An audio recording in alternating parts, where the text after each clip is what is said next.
यांचं मी आज या ठिकाणी महायुतीच्या वतीनं सहर्ष स्वागत करतो। आजच्या या पत्रकार परिषदेसाठी व्यासपीठावर उपस्थित महाराष्ट्र राज्याचे सन्माननीय मंत्री आदरणीय हसनजी मुश्रीफ साहेब, सन्माननीय मंत्री महोदय प्रकाशराव जावडेकर साहेब, सन्माननीय आमदार राजेशजी क्षीरसागर, सन्माननीय आमदार अमलजी महाडिक, उपस्थित असणारे महेश जाधव, विजय जाधव, प्राध्यापक जयंत पाटील सर, आदिल फरास, नाना कदम, सुनील कदम यांचंही मी या ठिकाणी स्वागत करतो। कोल्हापूर महापालिकेच्या निवडणुकीनिमित्त एक ऐतिहासिक अशी महायुती कोल्हापूर जिल्ह्याच्या इतिहासात आणि महाराष्ट्राच्या इतिहासात पहिल्यांदा होत आहे। या संदर्भात आज ही पत्रकार परिषद आयोजित केलेली आहे। या महापालिकेच्या निवडणुकीमध्ये गेले 8 दिवस तिन्ही पक्षांनी, त्यांच्या सर्व नेत्यांनी, खास करून भारतीय जनता पार्टीचे आमचे वरिष्ठ नेते माननीय चंद्रकांत दादा आणि व्यासपीठावरील सर्व नेते यांनी मोठं मन करून 2 पावलं पुढं 2 पावलं पाठीमागं सरकून आज 81 उमेदवारांची यादी निश्चित केलेली आहे। भारतीय जनता पार्टी 36 जागांवर निवडणूक लढवेल, शिवसेना 30 जागांवर निवडणूक लढवेल आणि राष्ट्रवादी 15 जागांवरती निवडणूक लढवेल। प्रत्येक प्रभागामध्ये, बहुतांश प्रभागामध्ये तिन्ही पक्षांच्या उमेदवारांना न्याय देण्याचा प्रयत्न आम्ही केलेला आहे। खरं पाहता 10 वर्षांना निवडणुका होत असल्यामुळे इच्छुकांची संख्या खूप मोठ्या प्रमाणात होती।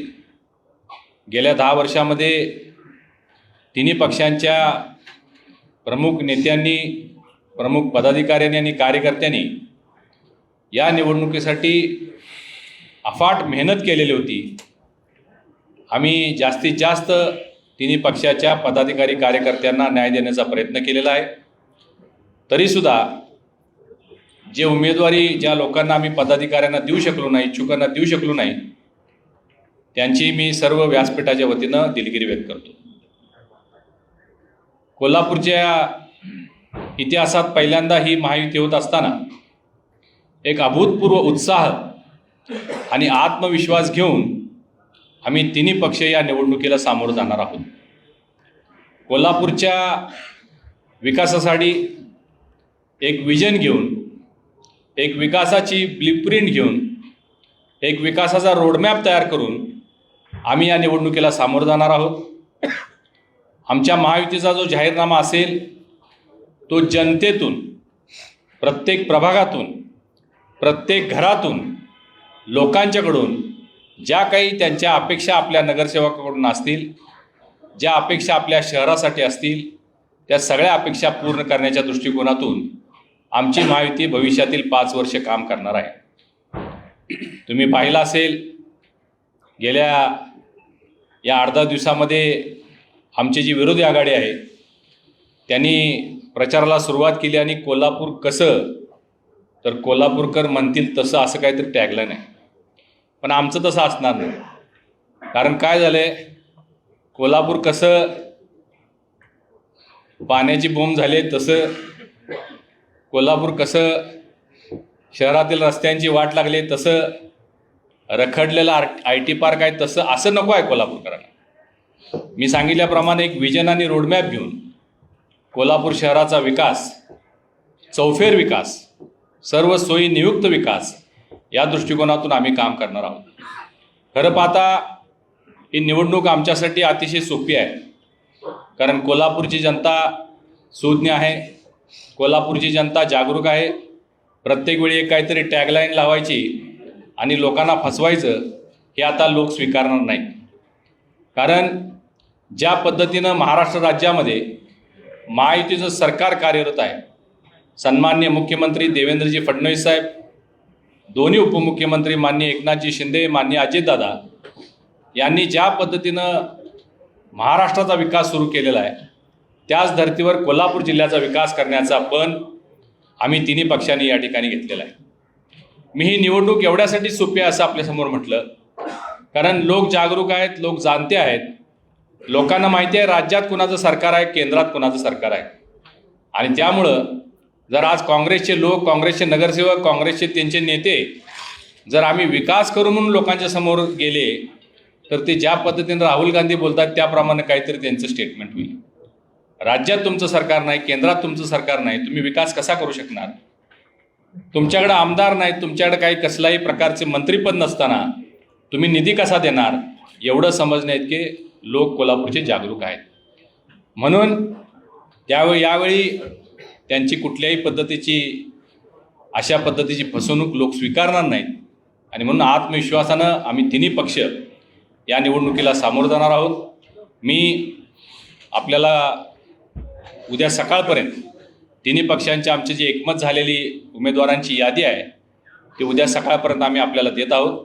सध्या मी आपल्याला संख्या सांगितलेली जेवढ्या जागेंवरती आम्ही निवडणूक लढणार आहोत, एकत्रितरित्या प्रचार करणार आहोत, एकत्रितरित्या लोकांच्या समोर जाऊन त्यांच्या अपेक्षा, अडीअडचणी आणि कोल्हापूरचे प्रश्न सोडवण्यासाठी, कोल्हापूरमध्ये पर्यटनाचा विकास होण्यासाठी, कोल्हापूर शहरात अंतर्गत रस्ते, विमानतळ, सर्व सोयीनियुक्त भौतिक सुविधा असणारं हे एक सुंदर असं शहर बनवण्याच्या दृष्टिकोनातून आम्ही सगळेजण कार्यरत राहू अशा पद्धतीची ग्वाही मी आज आपल्या सर्वांना देतो.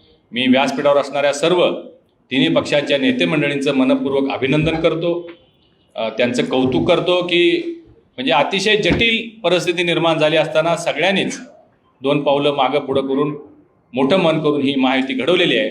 मी सर्व नेते मंडळींचं या ठिकाणी मनपूर्वक अभिनंदन करतो.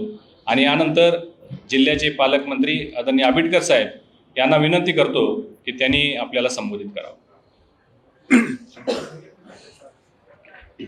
कोल्हापूर महानगरपालिकेच्या निवडणुकीसाठी महायुतीच्या वतीनं एकत्रित पद्धतीनं निवडणूक लढवण्याचा निर्णय जो काही घेतला आहे त्याची घोषणा आणि प्रत्यक्ष अंमलबजावणी यासाठी उपस्थित असणारे जिल्ह्याचे ज्येष्ठ मंत्री, आम्हा सर्वांचेच मार्गदर्शक आदरणीय मुश्रीफ साहेब, आदरणीय खासदार धनंजय महाडिक साहेब, आदरणीय आमदार राजेश क्षीरसागर साहेब, आदरणीय अमल महाडिक साहेब, सन्माननीय माजी आमदार जाधव बेदी, तिन्ही पक्षाचे सर्व जिल्हा प्रमुख सन्माननीय सुजित पवार, माजी महापौर सुनील कदम साहेब आहेत, महेश जाधव साहेब आहेत, या ठिकाणी उपस्थित असणारे सर्व मान्यवर आणि या पत्रकार परिषदेला उपस्थित असणारे कोल्हापूर जिल्ह्यातील आणि विशेषतः शहरातल्या आजचा निकाल काय असणार हे बघण्यासाठी उपस्थित असणारे सर्व मीडिया प्रतिनिधी. खरं तर महायुतीच्या वतीनं ही निवडणूक लढवण्यासाठी मॅरेथॉन पद्धतीच्या बैठका सुरू होते आणि नेमकं आम्ही काय करतो याच्याबद्दलची उत्सुकता तुमची सुद्धा शिकेल. दररोज पेपरमधनं आम्ही काय करतोय ते आम्हाला माहीत नव्हतं, तेवढं तुमच्याकडनं यायचं आणि ते सगळ्या उत्सुकता जे होती त्या उत्सुकतेला आता एक मूर्त स्वरूप आलेलं आहे. आणि कोल्हापूर शहराच्या विकासासाठी आवश्यक असणारं महायुतीचं एक अतिशय तगडं पॅनल ज्याच्या माध्यमातून पुढच्या 5 वर्षांमध्ये या शहराला आवश्यक असणाऱ्या विकासाच्या सर्व गरजा पूर्ण करण्यासाठी अत्यंत चांगल्या पद्धतीचे उमेदवार आम्ही देतोय, ज्याचा उल्लेख आदरणीय खासदार मंडलिक साहेबांनी, आदरणीय खासदार माडिक साहेबांनी केला की ज्यामध्ये महायुतीच्या वतीनं होणाऱ्या निवडणुकीमध्ये भारतीय जनता पक्षाचे 36 उमेदवार, शिवसेनेचे 30 उमेदवार आणि राष्ट्रवादी काँग्रेस पक्षाचे 15 उमेदवार अशा पद्धतीनं तिन्ही पक्षांचं एकमत झालंय की ज्याची उद्या यादी आपल्याकडे येईल. महायुतीच्या वतीनं कोल्हापूर शहराच्या विकासासाठी, कोल्हापूरकरांच्या असणाऱ्या सगळ्या अपेक्षांची पूर्तता करण्यासाठी या देशामध्ये महायुतीचं सरकार आहे, या राज्यामध्ये महायुतीचं सरकार आहे, या जिल्ह्याचा पालकमंत्री महायुतीचा आहे आणि या शहराचे दोन्ही आमदार सुद्धा महायुतीचे आहेत. त्यामुळे विकासाच्या सगळ्या गरजा पूर्ण करण्यासाठी आवश्यक असणारे सर्व कार्यकर्त्यांचं केडर आणि त्या सगळ्या निधीची पूर्तता करण्याबरोबरच एक राईट व्हिजन घेऊन आम्ही सगळेजण कामाला लागलो. शहराच्या विकासाच्या अनेक ज्या काही कल्पना आहेत त्या प्रत्यक्ष अवतरण्यासाठी अशी संधी परत येणार नाही. त्यामुळे शहरवासियांसाठी सुद्धा आणि आम्हा सगळ्यांची जबाबदारी म्हणून सुद्धा आम्ही सगळेजण जे काम करणार आहोत त्या सगळ्याचा कौल उद्याच्या 15 तारखेपर्यंत आम्ही मागणार आहोत. महायुतीचे पॅनलमध्ये अतिशय सक्षम, अनुभवी आणि चारित्र्य संपन्न अशा पद्धतीच्या सगळ्या उमेदवारांची यादी आम्ही आपल्याकडे उद्या देतोय आणि पुढच्या 15 दिवसांमध्ये महाराष्ट्राचे मुख्यमंत्री आदरणीय देवेंद्र फडणवीस साहेब, महाराष्ट्राचे उपमुख्यमंत्री आदरणीय एकनाथ शिंदे साहेब आणि महाराष्ट्राचे दुसरे उपमुख्यमंत्री आदरणीय अजितदादा पवार साहेबांच्या नेतृत्वाखाली महायुतीचं सरकार जसं महाराष्ट्रात आहे तसं शहरावरती सुद्धा महायुतीची सत्ता येण्यासाठी आम्ही काम करतोय. निश्चितपणाने त्या सगळ्या कामकाजाची सुरुवात आज आपल्या उपस्थितीमध्ये करतो.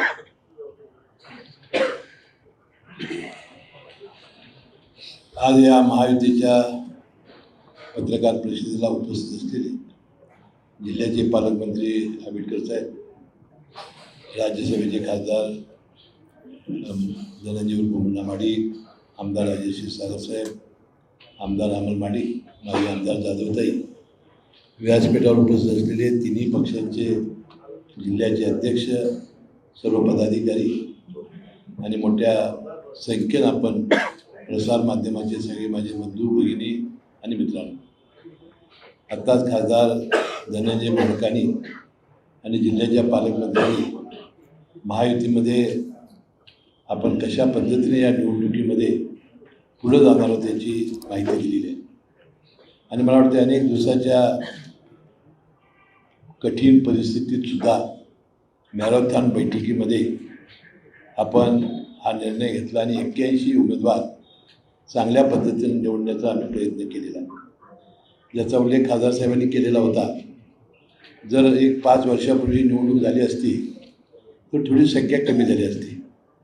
त्यावेळा असलेले उमेदवार, नंतर ज्यांना अधिकार मिळाला असे नवीन उमेदवार, मतदार, म्हणजे अशी फार मोठी संख्या या तिन्ही पक्षांकडे झाली आणि त्यातून 81 उमेदवार काढणं ही फार मोठी कठीण गोष्ट होती. ज्यांना आपण उमेदवारी देऊ शकलो नाही त्यांच्याबद्दल खासदार साहेबांनी आणि आम्ही सर्वांनीच दिलगिरी व्यक्त केलेली आहे आणि पुढील भविष्य काळामध्ये सुद्धा त्यांना योग्य तो मान सन्मान देण्याचा प्रयत्न आम्ही निश्चितपणाने करू. आता उद्या 81 नावं जाहीर होतील आणि या 81 नावं जाहीर झाल्यानंतर आम्ही प्रचाराचा शुभारंभ एकत्र करू. राज्याचे मुख्यमंत्री आणि दोन्ही उपमुख्यमंत्री या प्रचारासाठी कोल्हापूरला येतील. त्याचा उल्लेख या दोघा नेतेमंडळींनी केला. कोल्हापूर शहर हे देशातलं एक चांगलं शहर करण्यासाठी आणि सर्वांग सुंदर करण्यासाठी, ज्या जनतेच्या अपेक्षा आहेत त्या पूर्ण करण्यासाठी ही युती प्रामाणिकपणानं काम तर करेलच. त्याशिवाय ज्या अपेक्षा लोकांच्या आहेत की कसं असावं कोल्हापूर, तसं करण्यासाठी आम्ही सर्वजण मिळून प्रयत्न करू. आणि आपल्याला माहिती आहे की राज्यामध्ये आणि केंद्रामध्ये सत्ता असल्यानंतर विरोधक कसा निधी आणणार आहेत, विरोधक कसा विकास करणार आहेत. मला वाटते फक्त मोठ्या मोठ्या गप्पा मारून या निवडणुका जिंकता येत नाहीत. त्यासाठी निधी आणावा लागतो आणि निधी आणण्याचा कोणताही आज त्यांच्याकडं मार्ग नाही. दुसरे, आम्ही महायुती सरकारनं जे निर्णय चांगले घेतलेले होते त्यामध्ये आम्ही लाडक्या बहिणींचे 1500 रुपये देण्याचा निर्णय घेतला. त्याची अंमलबजावणी सुरू आहे. वर्षभर महायुतीचं सरकार येऊन सुद्धा आम्ही एकही महिना, आता या 2 महिन्याचे पैसे आता जमा लवकर होतील, त्याशिवाय 2100 रुपये देण्याचं वचन आम्ही महायुती सरकारनं दिलेलं आहे आणि ते पूर्ण आम्ही केल्याशिवाय राहणार नाही. मला वाटते नरेंद्र मोदी साहेबांनी मोफत गहू तांदूळ 29पर्यंत देण्याचं वचन दिलेलं आहे. अशा अनेक गरिबांच्या योजना आणि विशेषतः DBTद्वारे लोकांच्या खात्यामध्ये पैसे कसे वर्ग होतील, त्यामध्ये एकही पैशाचा गैरवापर होणार नाही, ही भूमिका देशाच्या पंतप्रधानांनी घेतली आणि मला वाटतं एक चांगलं या निमित्ताने काम या देशामध्ये 10-15 वर्षामध्ये झालं. आमच्या या उमेदवारांना कसं काम करावं याचं तर आम्ही माहिती आणि ट्रेनिंग देणारच आहोत. पण तुम्हाला वाटतं काँग्रेसच्या काही नेतेमंडळींचं मी वक्तव्य आज ऐकलं की ते म्हणाले की क्रॉस वोटिंग झालं किंवा काही सीटिंग झालं, फिक्सिंग झालं तर आम्ही राजीनामा घेणार आहोत. एकदा असं करून आलेल्या लोकांना राजीनामा घेण्याची कायद्यात कुठं तरतूद नाही. मला वाटतं माझ्या मित्रांना ते माहिती नसावं. आम्ही मात्र ठरवलं आहे असं क्रॉसिंग, असं सीटिंग आणि असं फिक्सिंग झालं तर तिन्ही पक्षांनी मिळून त्याला पदच द्यायचं नाही. कारण शेवटी उमेदवार प्रभागातले 4 ही पहिली निवडणूक आहे.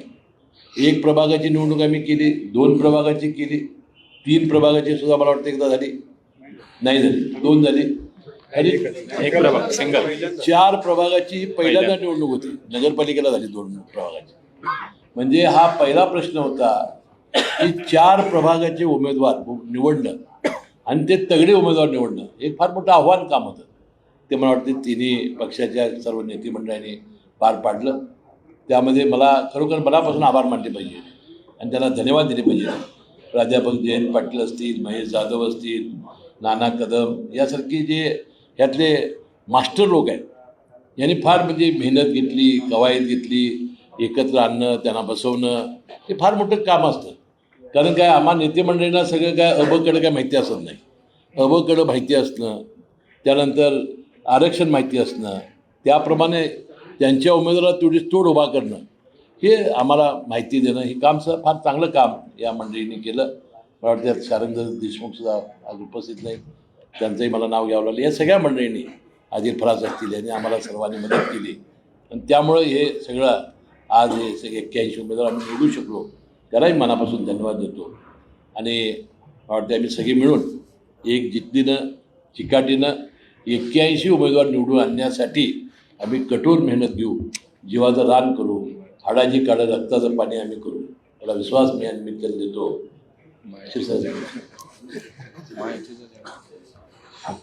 आणि कोणत्याही परिस्थितीत या महानगरपालिकेवर महायुतीचा झेंडा फडकवल्याशिवाय राहणार नाही असा विश्वास मी करतो.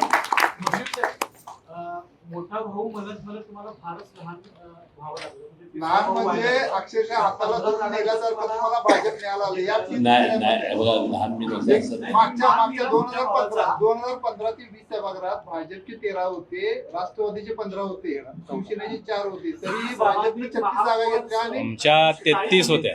33. हे बघा, जे निवडून आणणारे आहेत हेच आम्ही उभी करतोय. विनाकारण खोगी भरती करणं योग्य नाही.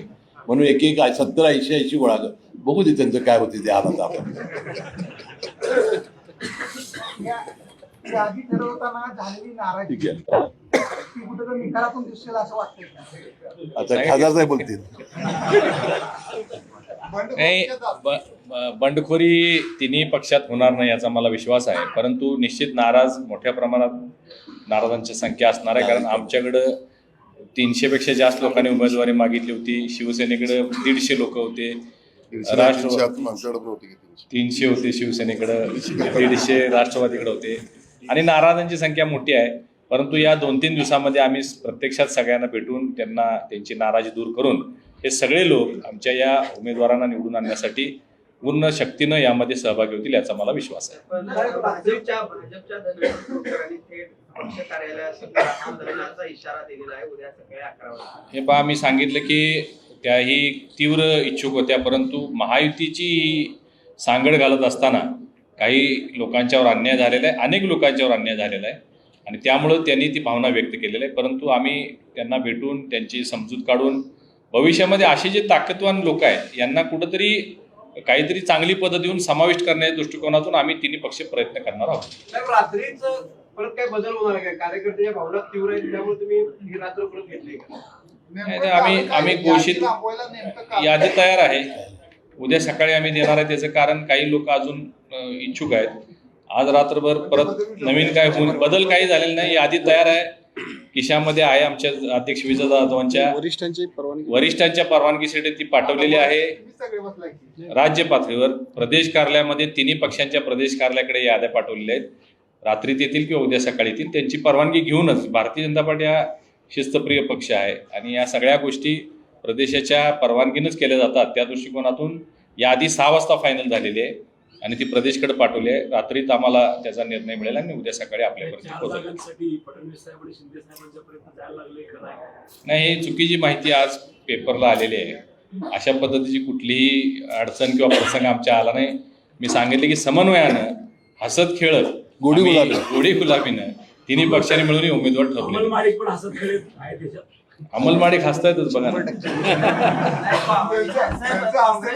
काँग्रेसची दुसरी यादी जाहीर झाल्यानंतर मोठ्या प्रमाणावर नाराजी तिकडे पसरली असं चित्र आहे. काही लोक संपर्कात आहेत असं कळतंय. काही नाही, काँग्रेसचे अनेक लोक आमच्या संपर्कात आहेत, तिन्ही पक्षांच्या संपर्कात आहेत. परंतु मी सांगितल्याप्रमाणे आमचे लोक निश्चित झालेले असल्यामुळं कुणालाही आम्ही घेऊ शकत नाही. कारण आमच्याकडेच एवढी मोठ्या प्रमाणात संख्या असल्यामुळं काँग्रेसच्या किंवा अन्य कुठल्या उमेदवारांना घेण्याचा प्रश्न उद्भवत नाही.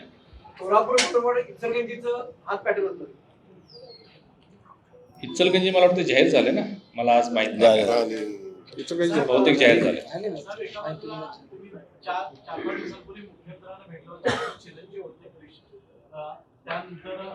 अर्ज दाखल केला, परत बाकी यांनी माघार घेतली. नेमकं काय आहे की महायुतीमध्ये काही नेते प्रचार करायला तयार नाहीत असं कारण आहे का वरूनच काही सांगितलं? हे काही ठिकाणी असं उठवलं गेलं की महायुतीचे नाराज आहेत. असं कुठली नाराज असायचं काही कारण नव्हतं, कारण 81 जागा होत्या आणि आम्ही काही 81 लढवणार नव्हतो. कुठल्याही कार्यकर्त्यावरच्या अन्याय करण्याची असं कुठलीही भावना आमची नव्हती. वरिष्ठांची परवानगी घेऊन वरिष्ठांच्या सूचनेनुसारच कृष्णराज महाडिक यांनी अर्ज दाखल केलेला होता. परंतु काल रात्री परवा दिवशी रात्री हा पार्लिमेंटरी बोर्डाचा निर्णय झाला आणि कुठल्याही आमदार संबंध महाराष्ट्रामध्ये तुम्ही माहिती घेऊ शकता, तुमचं नेटवर्क सगळीकडे आहे. भारतीय जनता पार्टीच्या आमदार खासदारांनी मंत्री महोदयांनी त्यांच्या कुटुंबातल्या कोणी निवडणूक लढवू नये असा एक निर्णय पक्षाचा झाला. आम्ही पक्षाचे निर्णय मानणारे लोक आहोत, त्यामुळं जो आदेश आला तो आम्ही मान्य केलेला आहे. आणि कृष्णराज थांबलेला आहे, पण तो थांबलेला नाही आहे. तो छावा आहे, 2 पावलं पाठीमागे घेतले, तो मोठी झेप मारेल, काय चिंता नाही. थँक्यू. धन्यवाद. चला.